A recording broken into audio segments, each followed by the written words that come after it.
Above all else, we must seek the kingdom of God. This should be our primary concern, and everything else will be added to us. If a person gives himself entirely to earthly life, he loses the time given to him and scatters it in vain.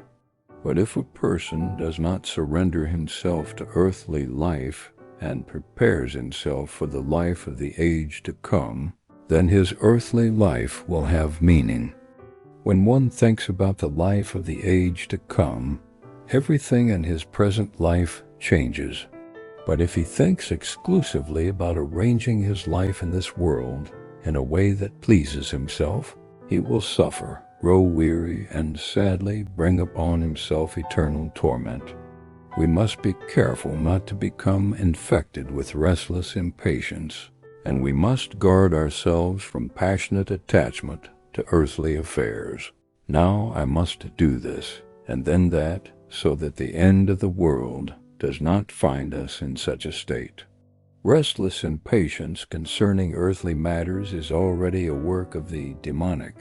The wise virgins, Matthew 25, 1-13, had not only good deeds but also good care. They were not spiritually asleep, they were watchful, nor were they spiritually indifferent. The foolish virgins were spiritually indifferent and did not strive for spiritual wakefulness.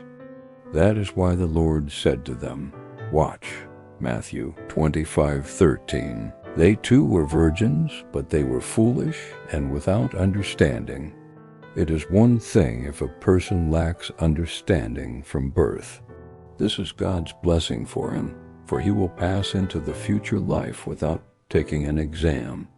But if a person has understanding, and despite that, lives without understanding, on the day of the dread judgment, he will not be able to justify himself in any way.